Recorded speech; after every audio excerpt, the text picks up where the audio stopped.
What's up, Dual Coast fans? It is live Tuesday morning with our session. We are well spread out throughout the country this morning, actually. So we have Caralyn in the middle and Russ on the West Coast. We are covering the U.S. of A. USA this morning. Caralyn, thank you so much for being here with us. Russ, how you doing over there this morning? Oh, it's a beautiful, dark, black morning right now. The sun has not come up. But I will tell you this, because Dan knows this very well. We have had literally 8 weeks of morning fog. 8 weeks. And it lasts anywhere from 10 till 2-ish. Yesterday was the first day I saw sunrise in quite a while. So we normally have this thing called June gloom, but June gloom has stuck around in July, all of July, and the first half of August. So it was beautiful. So I don't know. I can't tell yet what we're going to see because it's dark. That's a surprise. Caralyn, it's so good to see you. Hi, thank you for having me. Absolutely. It is a pleasure to meet you. We've been talking not for very long, but we connected on LinkedIn and saw your profile, started following you and seeing all what you're about. And I just knew before I even invited you and started talking to you, like, I think this is a great connection. Aw, well, thank you for your kind words. I'm so excited to be here. I guess my trick of making sure my face is everywhere and you can't miss me, it worked. Oh, man. That's awesome. And tell our listeners, where are you from? I live in the Midwest in Michigan. I grew up in Michigan, but I was adopted from Pennsylvania. And then throughout adulthood, I've kind of been here and there, but West Michigan and all its glorious winter weather is my home. Are you getting a lot of rain? Yeah, right. We are actually getting rain today, but I don't know why I know this, but apparently we're going through a drought. Oh, really? Okay. Yeah. The water levels, even like on a lot of the local lakes and all of that stuff, are really, really low apparently for this time of year. Okay. So, and we just had a hot streak of like the 90s for the last like maybe 2 or 3 weeks. So you never know what you're gonna get. Yeah. Wow. That's amazing. Well, I guess we all, in our own experience, because, one day I woke up, I turned on the news and, I see New York City flooded, so I'm messaging Dan and, we've had, little tsunamis warnings. We didn't actually have the tsunami, but we had the warnings. Dan's hitting me up. So, we all experience our own little stuff, right? And where we live as we're in different parts of this country. How's things in Long Island, Dan? Long Island's looking good today. It's a little bit, let me see. We got some sun shining, Russ. I hate to tell you. Not foggy out there. We're ready to go. It's terrible that you had to look outside at 8:33 to find out what it looked like outside. I needed a good judgment call, Russ, just in case. In case I was wrong. I know for you it doesn't change. Oh my goodness. That's about it right now. Oh, well, you know what, Caralyn? Yeah. Caralyn, it's a pleasure to have you on Dual Coast, to have you here to talk about who you are, what you do, and your expertise, because you're a trauma survivor yourself, right? I am. Yes, I am. And you know what? I love that, like in your LinkedIn, you put on there that mental health recovery advocate. Yes. To me, when I saw your title, right, recovery, that is, to me, a key word in explaining who you are. Now, obviously doesn't give us details, but it explains, and then it goes on to say that you're a trauma survivor, right? You're a mental health blogger, you're an advocate. So give us a little bit of background on Caralyn Dreyer and tell us a little bit about your story, because I'm sure it's going to impact people, because your story, as we all know, mental health illness is people are becoming more and more aware of it over the last number of years, right? Absolutely. And I gotta believe that COVID played a huge part in the last 5 years of seeing a downward spiral when it comes to mental health and more people, right, dealing with it. So tell us a little bit about Caralyn. Tell us a little bit about your story and where this all began, because we want to hear you. All right. Well, I've shared I'm adopted, so that in and of itself was a challenging thing to navigate. I grew up in a predominantly white community, so it kind of stuck out just a little bit. So that was very, very tough. I experienced bullying. I was called the N-word in elementary school. For the most part, though, like I got along with all the kids and stuff. There wasn't like too much of me like being off on my own. And it's not like I didn't have friends or anything like that. But clearly, I didn't have a lot of friends who maybe could relate to my situation. So that was a little challenging. I have an older sister, two younger brothers. They, we, I'm definitely the black sheep, and I'm definitely very different from them as well. They were all in these sports, the honor choirs, all the teachers knew them. And, teachers don't retire very soon. So we all had the same teachers.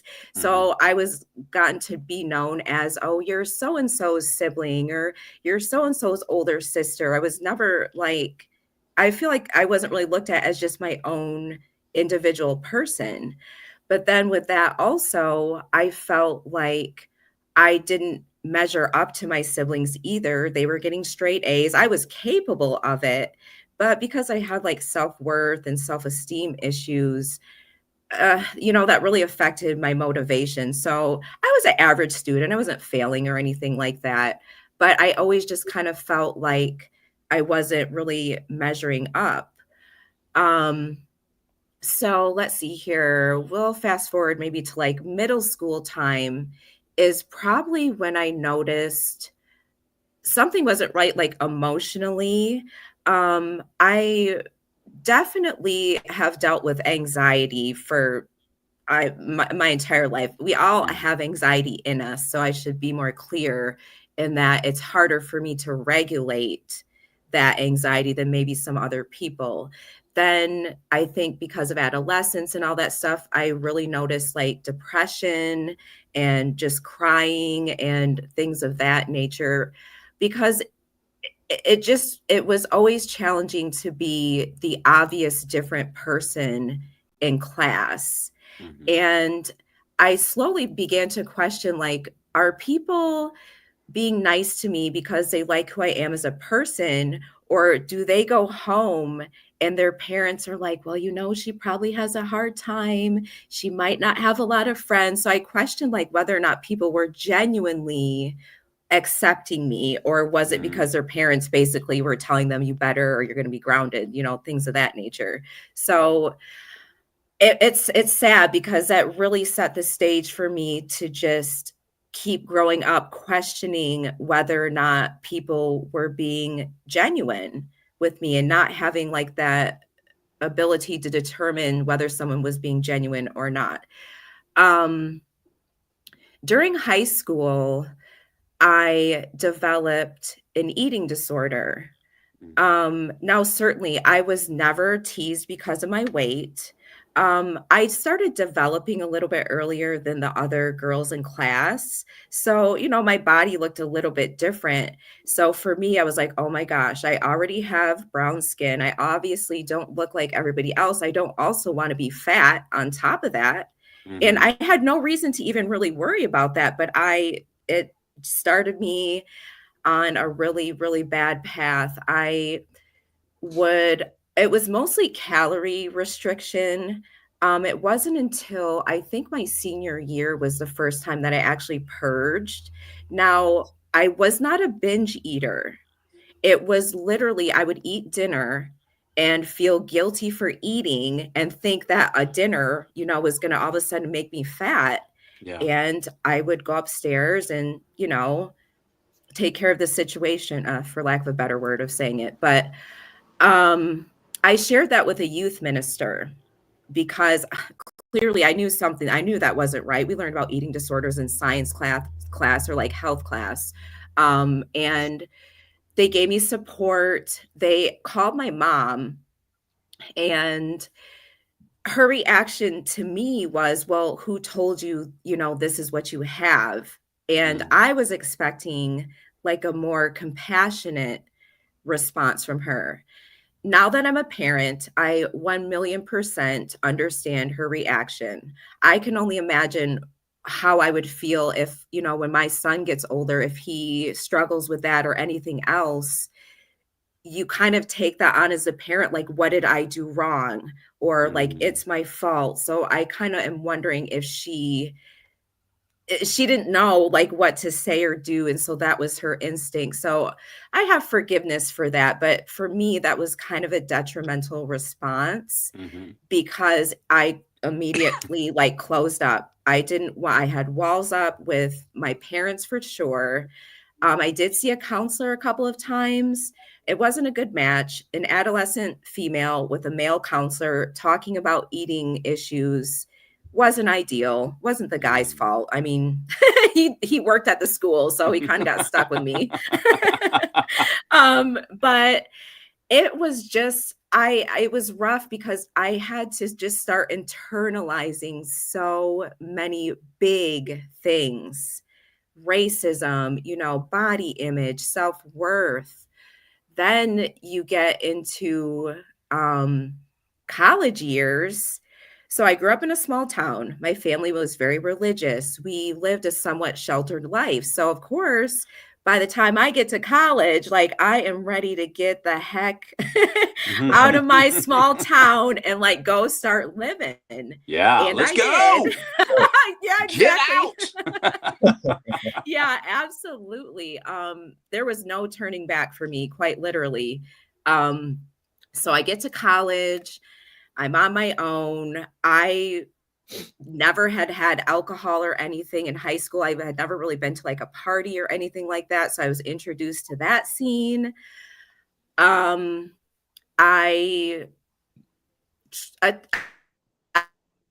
started out strong. I was going to class, doing the things I was supposed to. But then when you go from a small town to a big college campus and you're left kind of to your own devices, you kind of start sleeping in, missing that type of thing. So that towards the end of freshman year, I believe she was my roommate at the time, we decided to go to her hometown for Easter weekend. We were going to go meet back at my parents' house at Easter Sunday for dinner. So we went to her hometown. It was actually on the other side of Michigan. It was not on my college campus. She had a bunch of guy friends that were going to be in town from college. So to kind of fast forward, we decided to stay overnight where she was from because there was some big party. So I called up my dad. I said, we're not coming tonight. We'll see you Sunday after church. He's like, well, are you sure? We think it's best if you blah, blah, blah. Well, again, I'm a college student now. See you later, Dad. We'll see you on Sunday. Like I wasn't trying to listen to anything. Yeah. So yeah. So we get ready. It's a house party. There's drinking involved. So, the party's getting started, whatever. I knew a few people. Oh no, I had a weird echo. Sorry. I knew a few people at the party aside from my roommate. At some point she left to go bring her boyfriend home. We had made plans to spend the night there. It was like a literal house. So there were extra rooms or whatever. So I don't remember if she said I'll be back, but I'm sure I assumed that. So I'm continuing to like drink, party. The night goes on. I'm going to fast forward through some things here for time's sake and just, I don't want to spill so many traumatic details either, but fast forward through the night. I remember saying that I wanted to go lay down. And that happened. The next thing I knew, the next time I remember anything, I woke up in the room where I had went to lay down. I did not have any clothes on because I had been drinking. Obviously, that made it difficult to kind of come to and like figure out what was happening. I really don't remember what prompted me to really like be kind of more conscious and know what was going on. But at some point, I realized somebody was having intercourse with me, and I, like the typical trauma response, I froze, couldn't scream. All I know is like tears just started like streaming down my face because, you know, I don't even really know like what's happening. Next thing I know, I hear someone say, oh, I won't say the expletive, and a light turns on. And there's more than one person in there, and they don't have clothes on. They see that I'm crying, they get freaked out, and next thing I know, like whomever was in there cleared the room. At some point, somebody came in to check on me. Obviously, I have no clue what happened after these individuals left the room. I don't know the conversation, none of that. This individual checked on me, sat with me. I tried to call my friend. She didn't answer the phone. I really don't remember if I went back to sleep, but eventually it's morning. And she shows up, picks me up. We're going to head to my parents' house. We go stop at a diner. I'm trying to eat breakfast. I obviously couldn't eat. I told her what happened. And her first response to me was, well, I hope you don't think this is my fault. And in hindsight, I find that to be a puzzling response. And look, I don't want to start any conspiracies, but it just was a strange response to me, especially given we were like roommates and friends and everything. There was like no consoling me, nothing. Right. So we proceed to go have Easter dinner with my parents. I didn't cry because I was digging my fingernails into my hand.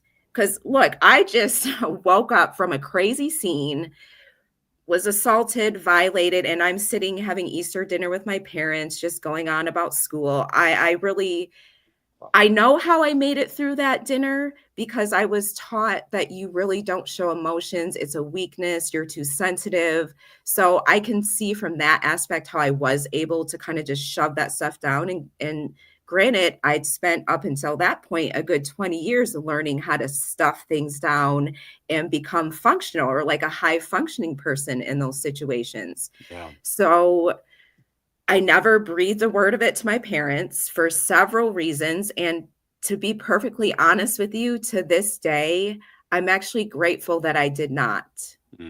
They did not have the emotional capacity to handle news like that. And it's sad for me because, yes, I would have liked to have been able to have someone say, you're okay, it wasn't your fault. Right. However, I just learned to kind of lean on friends more for support. I went to the local YWCA. I got a rape kit done. They did find evidence, which was just shattering. Like, that really made it real that, oh my gosh, this really happened to me. I went to one counseling session and that was it, because I just wanted to move on from it. I contemplated reporting it to the police, but these individuals were university football players. We know how those types of situations can play out. I was the typical college girl. I was partying. There was drinking involved. I personally, at this point, I think I knew how it worked in the legal system, and I know the victim blaming that occurs. And I just didn't think I wanted to put myself through that. So that was one of many reasons why I did not report it to the police. Now, fast forward, there was a point in time later on where I did get the courage, but the statute of limitations had run out. So that was a little bit of like a re-traumatization, because at that point in life, like I felt like I'm ready, I have the courage, I'm going to do this. But then because of legal reasons, I couldn't do it. So in between there, After this assault happened, the drinking ramped up. Now, I was not walking around camp. I shouldn't laugh. I wasn't like walking around campus stumbling with like a paper bag in between classes. It was not like that. Mm-hmm. It was more of at night, like we're going to go to this party or we're going to go to this club, and the drinking, it was my way of coping at that time. But it got to the point where one night I overdrank, almost died of alcohol poisoning. When they rushed me to the hospital, I actually could have died that night because I'm 4'11". In college, I was, I think, like 110 pounds. Obviously, it doesn't take much for someone that size. And weeks after that, I attempted to end my life. There was just so much going on. I had moved out of my parents' house. So I was estranged from them. I had the sexual assault. I had just life, basically. And I didn't want to be here anymore. That's really the only solution I saw at that moment was, this is too much for me to bear. There's not enough people around me that I feel like I can talk to this stuff about. I just would rather not be here anymore. Yeah. So, yeah, that was really challenging. What stopped that from happening, which is really ironic given the fact that I am kind of separating myself from my family. It was actually my family that I thought of, and I was like, I can't imagine what is life going to be like for them. I thought about my little brother, my other siblings. And for me personally, this is not the same for other survivors of attempts, but for me personally, it was the thought that I didn't want my family to have to go on without me. Yeah. And so that was like a big factor for me. I reached out to a friend after all of this, but again, I went through another traumatic situation and didn't seek counseling. And I really should have. I really, really should have. So yeah. After that, there was just years of, I was in a domestic violence relationship for the first time. I think that was at the age of 20. So a lot of these things happened back to back to back within years of each other. I started dating this guy, and he was emotionally, verbally, physically abusive. He defecated on me in the relationship. Yeah. It's astounding the level, the depths of evilness, and just like, what the heck thing that some of these people have. And that was something I didn't share for how obviously I'm not walking up to people as an opening line, but even like close relationships, that's like a hard thing to share, because the first thing someone says is like, well, how did you let that happen? Well, until you're in an extremely abusive relationship, stuff like that can happen. I've learned, I'm 43, I'll be 44 next month. I have learned to never say never. Mm-hmm. I don't wish anyone to be in a situation like that, but you just can't judge stuff like that. I used to be someone who didn't understand domestic violence. I used to be one of those people that would say, why doesn't she just leave? I really did. But when I was in the situation, I get it. It's not that simple for a multitude of reasons. So that guy actually ended up breaking up with me, which is like the ironic thing. It was not the other way around, but back then I wasn't strong enough to really appreciate like what was happening. Yeah. So we broke up. After that, it was just, I was going through college classes. I was working to like take care of myself and support myself. Gosh, there's just so much. So just a bunch of bad dating relationships, the alcohol dependency. I was miraculously able to get, graduate from college and get my undergrad degree in criminal justice.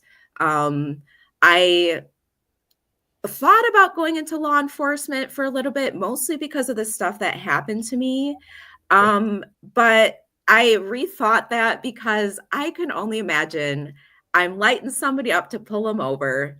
They're sitting in their car. All of a sudden, here comes this little lady up to their window, like, "Hey, buddy, you're speeding." I was like, "I don't know that that's what I want to do." Because they're probably not going to take me seriously. And granted, they pair you up with a partner and all that stuff, but Yeah.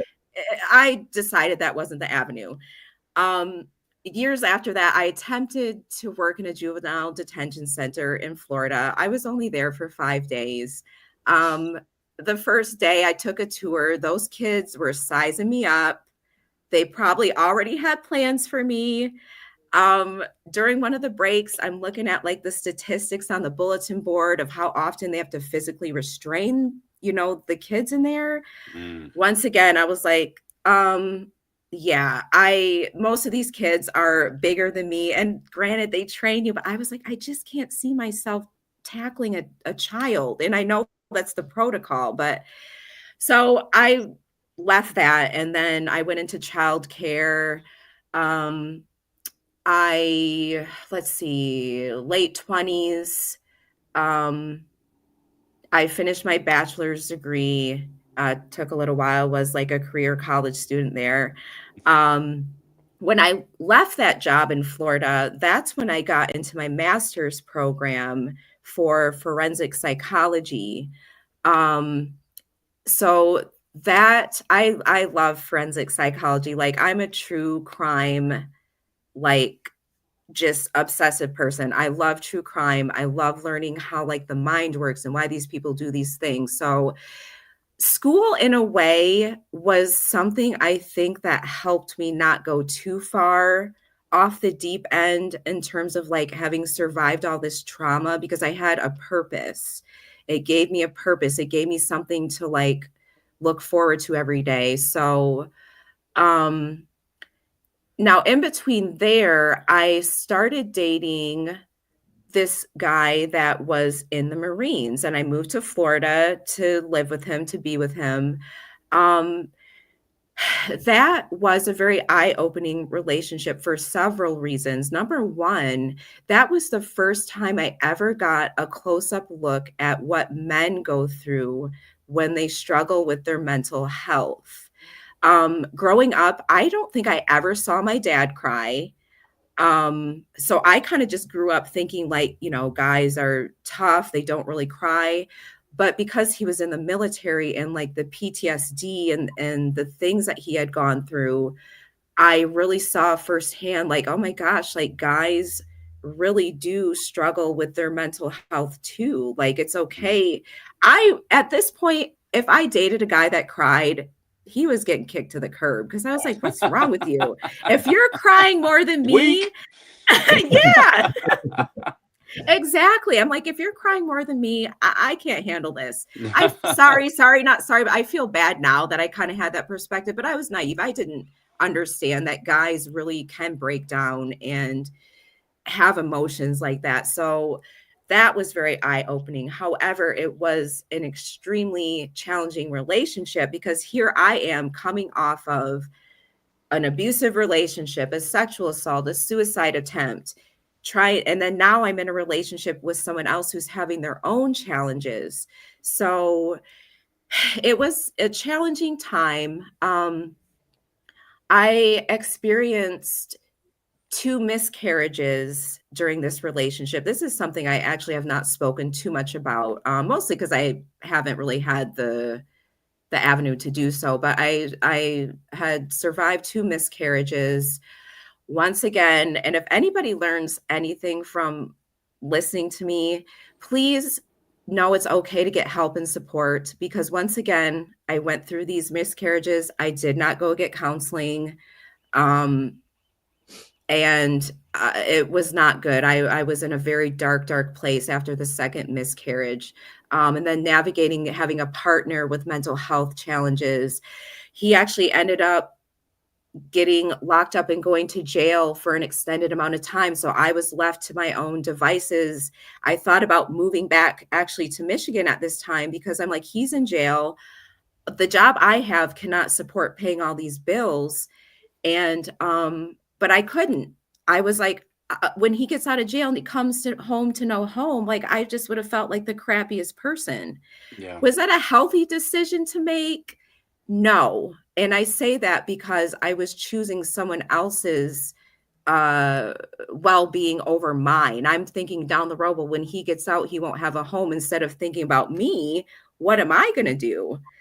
So that was a stressful time. And that was the very first time that I think my mental health was really at an all-time low. I went to work. I would go home. I would not leave my house until it was time to go back to work again. I was not talking to anybody. I was just shut out from the rest of the world because I didn't want people judging me. It's like people are going to say I'm crazy. Like, what are you doing? But I will say now, I pawned a bunch of his stuff while he was in jail because I'm like, how am I supposed to pay for the bills? You got yourself in this mess and now you want me to figure stuff out? I took like brand new gaming systems, anything I could find, and I did. And I didn't feel bad about it either. I really didn't, because I was like, what did you want me to do? You know what I mean? That's using your thinker right there. You know, you know, he wasn't too happy, you know, when I did tell him, but I did tell him like, what else was I supposed to do?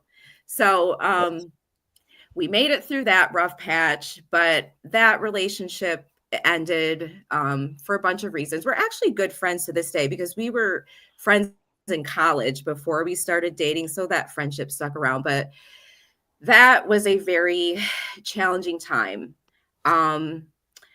After that relationship ended, that is when I met my son's father. So this was 1,000,000% a rebound relationship. I had decades of stuff that I needed to work through and process before I had any business getting into another relationship. But when you learn that your worth is based on external validation, you'll start to think that, well, I need someone to appreciate me and accept me. Well, I've got to get in this relationship. I have to be in a relationship.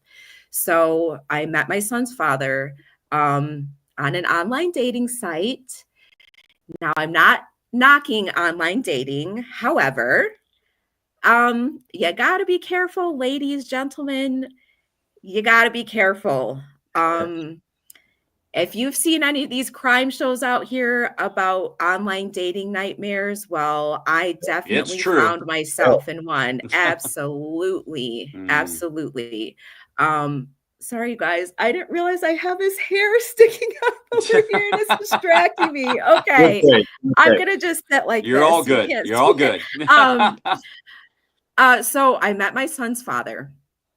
Off the bat, he seems very nice, very charming, very, you know, like a healthy person to be with. So we did not live together when we first started dating. So I remember one night he's like, yeah, I want to stay on the phone with you till you fall asleep. And, you know, you can keep the phone on. And I'm thinking, oh my gosh, that's so sweet. Blah, blah, blah. Next day I go to work. I tell my girlfriends and they're like, girl, that is creepy. This is not normal. That is not a normal thing. I'm like, whatever, you guys. So I end up moving in with him. Things start off great. We're dating, whatever. I'm trying to kind of think like the first time, like I thought something wasn't right, but I honestly can't remember because I feel like by the time I figured it out, it was not too late, but it was too late. So I end up getting pregnant. Now we weren't like working on getting pregnant per se, but it was not like we were trying to stop that because again, with love bombing and all of these types of strategies that some of these guys use, even women use them too, you look at this person as this is going to be my life partner. You really do. You talk about marriage. So I had never had a kid up until this point because of the miscarriages, but I never really did see myself not being married and like having a family. So I get pregnant. I think before this time, I did start noticing that he was very controlling and a little bit possessive. For example, There was a girlfriend and her boyfriend that lived right across from us. I was not allowed to park next to his car. I was not allowed to really, like, if I was even just looking at someone just because they were in my line of sight and it was a guy, why are you looking at them? I remember the banker, who was a man, gave me his business card because I had to do something with my account. When we left, he made me rip it up. He's like, "You're not going to call him." And I'm thinking, like, that guy is probably, he's just giving me his business card because that's what he's supposed to do. Right. So I think at this point, I was so messed up in the head from all these traumas and everything that I really just kind of maybe felt like this is his personality. I have to learn to deal with it. So fast forward to, I think I was about 4 or 5 months pregnant. We had gotten in an argument on the way to the grocery store. So I'm sitting in my seat. He's getting out on the driver's seat in the parking lot. He was brushing his hair. He got so mad at me about something. It's one of those brushes that have like wood, like real wood. He got mad at me, chucked that hairbrush in the car. I literally felt the wind of it fly past my face. And that was the moment that I told myself, girl, we got to do something and get out of here. Because as a grown man, if this is your first choice for dealing with anger or whatever you were feeling, your first choice is to be a child and throw something. Oh my gosh, we're in store for some much bigger issues. So thank God at this time, I had such a strong support system at the job I worked at. I had a lot of friends supporting me. They're like, we'll help you get out of there. So what I did is slowly over time, I would pack stuff like in suitcases and stuff because they were in the closet. Because remember, I had moved in with him and I hadn't been living there that long. So there's a lot of stuff in between here that I'm skipping over. But fast forward to the night that he was gone, his son that lived with us was in the shower. I went downstairs, packed my car, knowing that the next morning when I left for work, I wasn't going to be coming back. So the morning I was leaving, I was so nervous. He was usually sleeping when I would leave for work, so that wasn't such a strange thing. So I got up, left for work. When I got to work, I sent him an extremely long text message. I don't remember what it said. I honestly, because of the lot of trauma and stuff that I've been through, my memory is not always the greatest either. I don't remember. I know he probably called me incessantly. I'm sure he was saying, like, you'll never make it, things of that nature. A friend of mine let me stay with her until I could get my own place. Now, unfortunately, I still was in contact with him because I had not had our son at this time. And my doctor's appointments were 40 minutes away from where I had moved to. So I was a little bit reliant on him to give me rides back and forth. And again, in the back of my mind, I'm thinking, well, I need to try to work this out. I don't want to raise a child as a single parent. So fast forward, my son's born. He didn't even come to when I was delivering the baby. He claimed he couldn't get out of work. It's probably best he wasn't even there. I give birth to my son, and I remember just like going home and sitting down on the floor like, oh my gosh, what have I gotten myself into?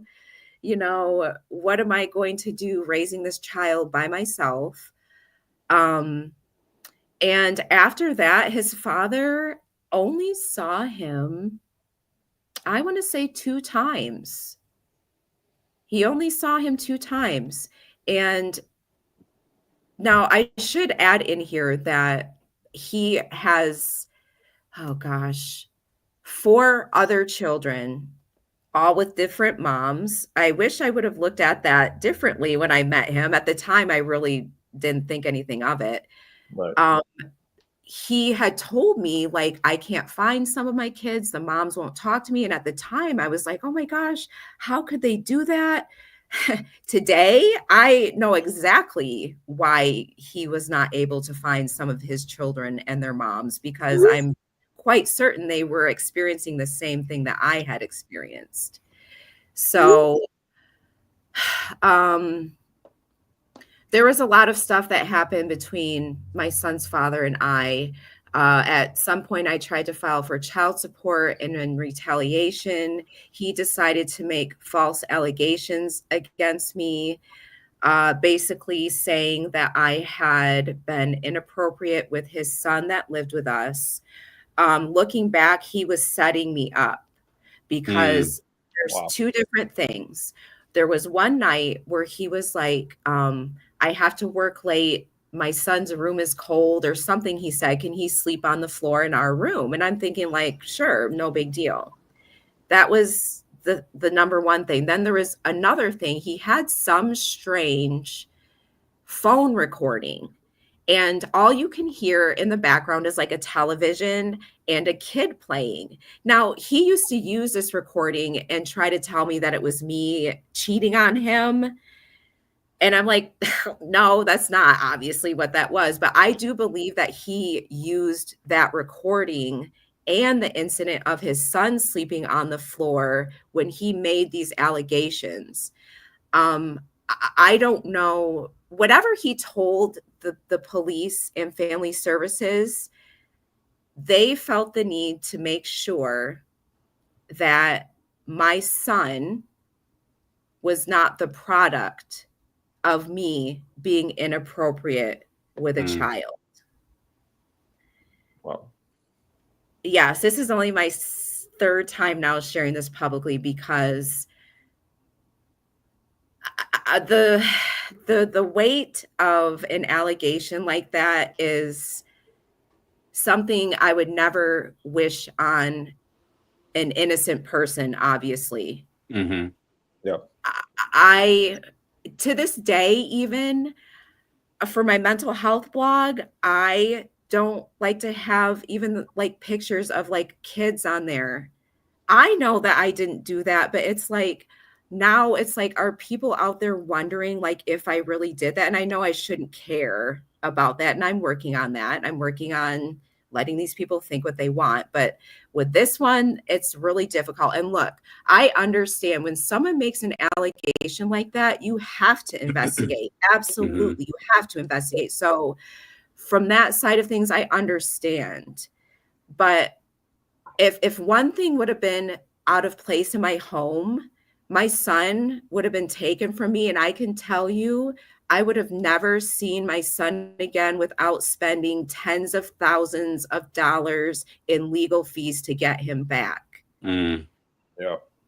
And so it's been a lot. That's a lot of stuff, you know, that I've been carrying around, but that's why I'm now sharing my story, because I know I'm not the only one out here who has gone through things like this.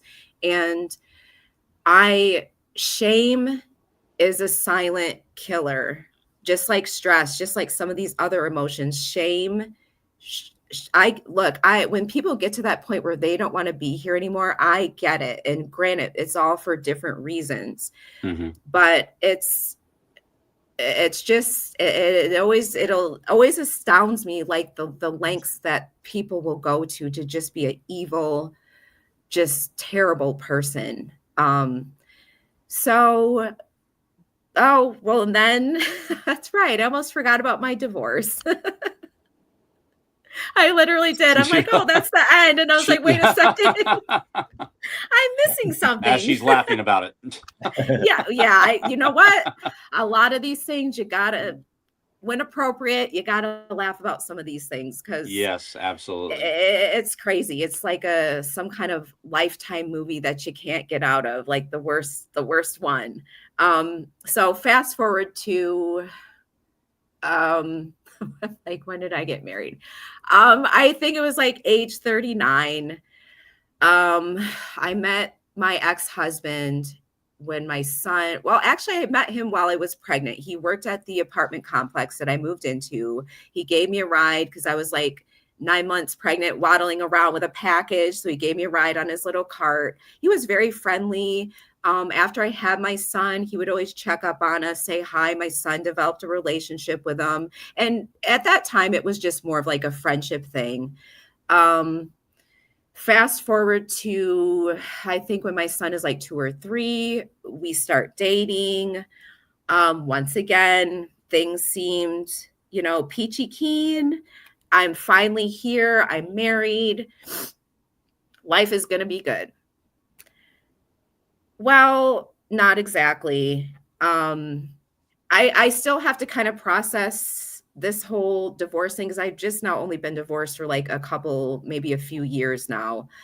That was a very unhealthy relationship to be in. There was no physical abuse or verbal abuse or anything like that. There was just some narcissistic things going on. And granted, I'm not diagnosing him as a narcissist. We all have narcissism within us. It's just some of us, it's a little bit higher on the spectrum or whatever than others. So I was financially dependent on my ex-husband. So when I'm making plans, well, one of the reasons we got divorced is I had gotten to know his sister. She told me some things about his past that he had not told me. And it was a little bit concerning. And I don't know if physical abuse could have been in the future, but just some of the stories granted, I should have talked to this lady before I married her brother, and then maybe I wouldn't have been in this situation. But I do believe that's why I didn't meet her until after we were married. Oh, well. Yeah. She told me a lot of things. So the thing about me is before I approach somebody or confront them with a pretty major whatever it is, I'm going to do my own digging. I am somewhat of like a closet investigator / researcher. Something led me to Google his name and to look him up like in the Florida court system because I was like, oh, maybe he's got some criminal past that I didn't know about. Well, what do I find instead is I find that this man, now I knew he had been married previously. He told me he was already divorced. So up pops this court document. Do you know that this man filed for divorce from his ex-wife? They had been separated for like 10 plus years. This divorce was finalized 3 weeks before our wedding. Ooh. Now, Oh, yes, wow. yes. Now, a few concerns came to mind. First of all, what in the heck were you going to do if your divorce was not finalized by the time you were supposed to be getting married? Right. And then I'm wondering, well, now I get some people stay married for financial reasons, taxes, kids, whatever. So I'm like, oh my gosh, this is crazy. Because now at this point, I thought he had already been divorced. Because I asked him when we first started dating, like, oh, have you been married, blah, blah, blah. He's like, I'm divorced. So I'm like, okay. Well, he lied about that. So to me, that's kind of like a red flag because you could have told me you weren't divorced yet, and I would have probably been understanding about it. So I start digging into some other things. At the time, he was involved with some really weird, shady business people. I looked up a bunch of stuff on them, and that was a crazy situation. So now, it wasn't just because of this court record. There was an accumulation of other things. And I was like, I confronted him like, so you weren't divorced when you said you were, blah, blah, blah. Then he flipped it on me. Well, why are you looking me up? And blah, blah, blah. And this and that. And so do you know that one of his reasons for why he had not divorced yet was because he forgot? That was, yes. Now, listen to me. This man was 50 years old. Wow. 50 years old. And this is the best answer you can come up with. And I remember shouting at him, are you freaking kidding me? Do you know how asinine that sounds? You forgot to get divorced? We're in much deeper trouble than I thought, if that's the case, right? Oh, man. So it was, I was astounded. I was astounded. So I decide, so at this point, we were getting ready to move into another home. I asked for a separate bedroom. I slept in a separate bedroom because at this point he knew I'm like, we're getting separated. But because I was financially dependent, I had to figure this out. So I got a second job on the low without him knowing because I knew he was a sabotager. He was a sabotager. So I knew if he knew I had a second job, he'd come up with some magic bill that I needed to help him pay or whatever. So I saved up enough money. I reached out to a friend in Pennsylvania. He was like, yeah, you can come live with me and my daughter. I knew him for years and years and years. So he was a trustworthy person. For once, I wasn't getting myself into like a tricky situation. I used good judgment this time. So he let us come stay with him. So again, same thing with my son's father. While my ex-husband was at work, I slowly was like packing stuff. Now with baggage fees and stuff like that, I literally could only pack, I think, a huge duffel bag and one big suitcase and one small suitcase. I had to leave photo albums behind because they're heavy. I couldn't have them in my luggage. I had to leave my son's whole life behind, basically. Um, so he left for work. I wrote him a note. I said, please do not contact me. I will be in contact when the divorce proceedings start. Left him a note, called an Uber. Me and my son loaded up in the car. Do you know that day, Southwest was having issues with their flights? They were grounding a bunch of flights. Do you know mine was one of the few that was not affected? If I would have missed that flight, I really don't know what I would have done. I really don't even know. If I would have had to have gone back to the house, I probably would still be there. And what worried me is I was worried about the things he would say to my son. If he found out like I was leaving, I didn't want him to be like, oh, your mom's taking you away from me. And then, like making my son feel some kind of way. So thank you, Jesus, that that flight was able to take off. I moved to Pennsylvania, Wow. went through another horrible mental health challenging situation because you're navigating divorce, this and that, blah, blah, blah. And I ended up back in Michigan for a bunch of reasons. I'm actually kind of wishing I didn't move back here because I found out that the abuser who defecated on me has also moved back here. So I'm going to stay here. The odds of me running into him are kind of slim because I'm a homebody / hermit. So I don't really run into anybody unless it's on social media. So yeah. So we're here today. Just last year, I started sharing my story. I was supposed to be on some kind of path with sharing my story with a PR person. That fell through. It was kind of a setback for me because I had developed a friendship with this person and just a bunch of shady, weird stuff happened. So I used like all that anger and just like, what the heck do I do now? And I made my mental health blog. I was like, well, I'm going to seize this opportunity to create my own destiny, as they say. And I set out with no specific endpoint.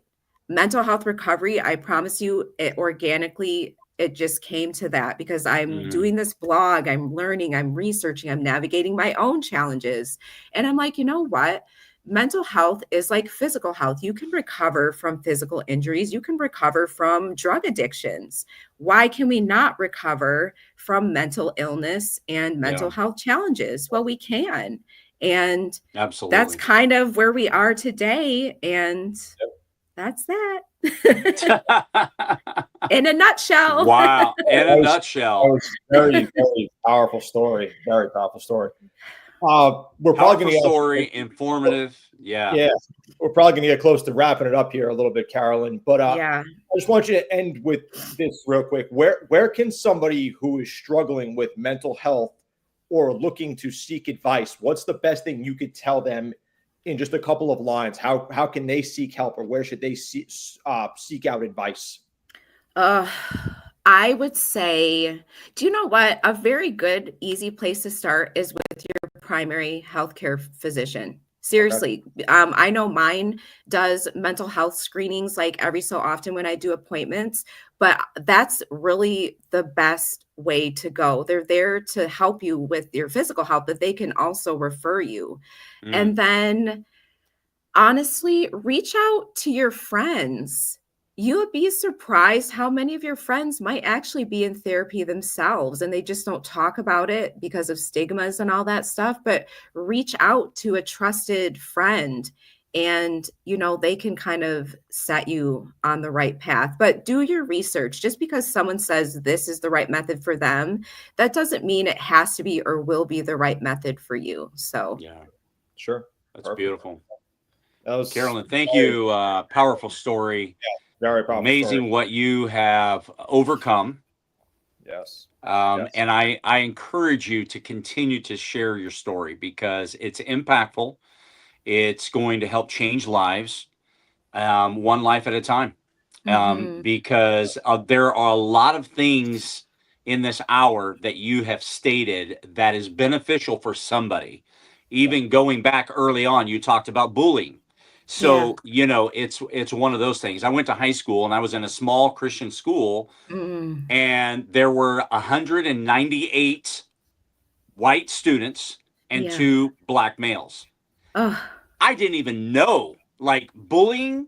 Okay. When I looked at them, I could, yes, they had darker skin, but they were my best buddies, and one of them, one graduated a year earlier. The other one was in my class.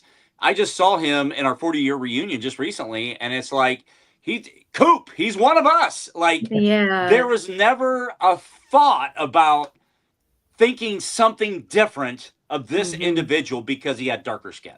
Yeah. And to me, like, bullying is it's unbelievable. And there's a lot of things. It's not just about race.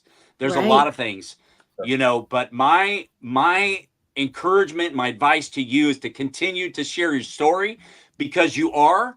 And a lot of people don't share their story. They have things that are in them that they have gone through that they need to share. They need to open up. They need to help other people. And I just encourage you with your story that you shared on this podcast is powerful. It's impactful. And there's so many nuggets in there. So continue to share your story. I will. I definitely will. And thank you for being an overcomer. Yeah. And thank you for being an advocate. Oh, you're welcome. Thank you for allowing me to highlight those things. And I really appreciate this opportunity. Yes. Absolutely. And Dan, where can people find? And also, Caralyn, where can people find you? Where can people find you? Everywhere, literally. I promise you, Twitter, Blue Sky, Instagram, Facebook, LinkedIn, TikTok, Clapper. Wonderful. Threads, everywhere. You can find me, whether Caralyn you want to or not. That's awesome. Russ, thank you for being on here today. Perfect. Hey, wellness is not about perfection. It's about progress, people. Absolutely. It's every day 1% better. Let's go. Yeah, absolutely. Let's go. Thank you so much for listening, guys. Check us out on Apple Podcasts, Spotify, Amazon Music, Facebook, LinkedIn, TikTok, pretty much everywhere Caralyn is too. We'll see you guys next week. Thank you so much for listening. Bye, guys. Bye. Thanks, Caralyn. Thank you.